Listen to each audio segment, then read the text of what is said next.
भारतीय औषधि महानियंत्रक ने सीरम इंस्टीट्यूट ऑफ इंडिया को ऑक्सफोर्ड के कोरोना वायरस वैक्सीन का क्लिनिकल ट्रायल फिर से शुरू करने की अनुमति दे दी है। DCGI ने serum institute of covid vaccine के दूसरे और तीसरे चरण के परीक्षण के लिए हरी झंडी दे दी है।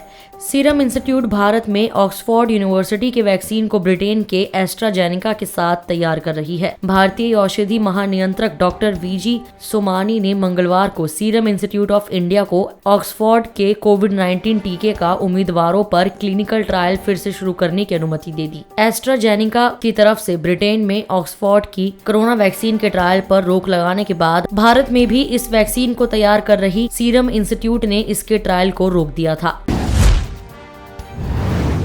राष्ट्रीय जनतांत्रिक गठबंधन सरकार ने कुछ विपक्षी नेताओं को संकेत दिए हैं कि भारत चीन सीमा स्थिति पर एक बंद दरवाजे की बैठक पर विचार किया जा सकता है। आपको बता दें कि संसद का मॉनसून सत्र में संवेदनशील मुद्दे पर पूर्ण सार्वजनिक चर्चा की मांग करने से बचने की बात कही है। हालांकि अभी तक इस तरह की बैठक में अंतिम निर्णय लिया जाना बाकी है। इस बैठक में सरकार वास्तविक नियंत्रण रेखा पर सैन्य गतिरोध को लेकर विपक्षी दलों को जानकारी दे सकती है। हालांकि सरकार ने अभी तक सभी विपक्षी दलों से संपर्क नहीं किया है। एक अधिकारी ने यह जानकारी दी है। प्रस्ताव के अनुसार सरकार संसद में इस मुद्दे पर चर्चा नहीं करना चाहती है। रक्षा मंत्रालय स्थिति को सामान्य करने के प्रयासों पर बंद कमरे में अलग अलग दलों के नेताओं को संक्षिप्त विवरण दे सकता है। इस दौरान उनके सवालों का जवाब देने की भी कोशिश की जाएगी।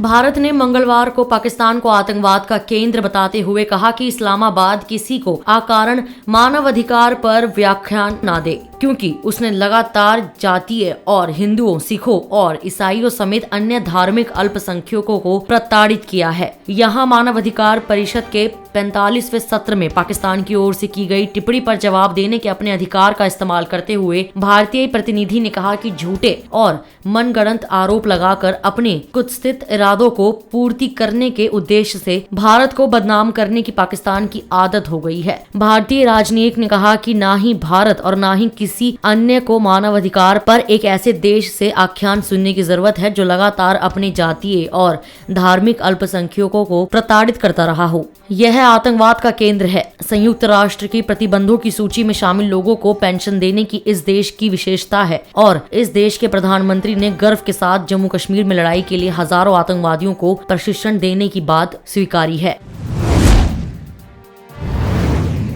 भूकंप के तेज झटकों से नेपाली धरती एक बार फिर से हिली है। बुधवार की सुबह नेपाल में भूकंप के तेज झटके महसूस किए गए हैं, जिसकी रिक्टर स्केल पर तीव्रता 6.0 मापी गई है। भूकंप का केंद्र काठमांडू के पूर्व में सिंधुपाल्चोक जिले के नामचे इलाके में था। नेशनल सेंटर फॉर सिस्मोलॉजी के मुताबिक आज सुबह 5:19 पर यह भूकंप आया। फिलहाल भूकंप से किसी भी तरह के नुकसान की कोई सूचना नहीं मिली है। भूकंप के झटके के बाद लोग सहम गए और अपने घरों से बाहर निकल आए। इस भूकंप के झटकों ने लोगों को 2015 भूकंप की याद दिला दी। 2015 में भूकंप से बड़ी तबाही हुई थी और करीब 10,000 लोगों की मौत हुई थी। अभी जो भूकंप आया है वह ज्यादातर देश के पश्चिमी हिस्से में महसूस किया गया है। 2015 में 7.9 की तीव्रता से जिस भूकंप ने तबाही मचाई थी उसका भी केंद्र सिंधुपाल्चोक ही था। इसी जिले में सबसे ज्यादा नुकसान हुआ था। इजराइल और अरब के दो देशों के बीच उस वक्त ऐतिहासिक मोड़ आया जब इन तीनों देशों के बीच प्रमुख समझौता हुआ।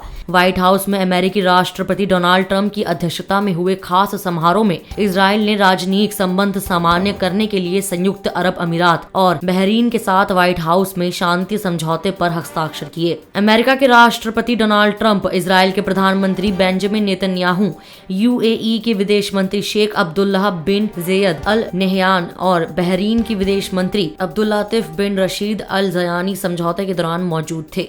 इस समझौते पर हस्ताक्षर होने के साथ ही UAE और बहरीन क्रमशः तीसरे और चौथे देश बन गए जिनका इजराइल के साथ राजनयिक संबंध है। इससे पहले 1979 में मिस्र और 1994 में जॉर्डन ने इजराइल के साथ शांति समझौते पर हस्ताक्षर किए थे। अमेरिकी राष्ट्रपति डोनाल्ड ट्रंप ने कहा कि दशकों के लड़ाई, झगड़े और तनाव के बाद अब से मिडिल ईस्ट में नई शुरुआत हुई है। हम आज यहाँ इतिहास बदलने के लिए आए हैं। इस वीडियो में इतना ही। मैं कोमल, पंजाब केसरी दिल्ली से। अगर आपको हमारी ये खबर जानकारीपूर्ण लगे तो हमारे फेसबुक पेज punjabkesari.com को लाइक करें और अगर आप हमारी ये वीडियो यूट्यूब पर देख रहे हैं तो हमारे चैनल punjabkesari.com को सब्सक्राइब करना ना भूलें।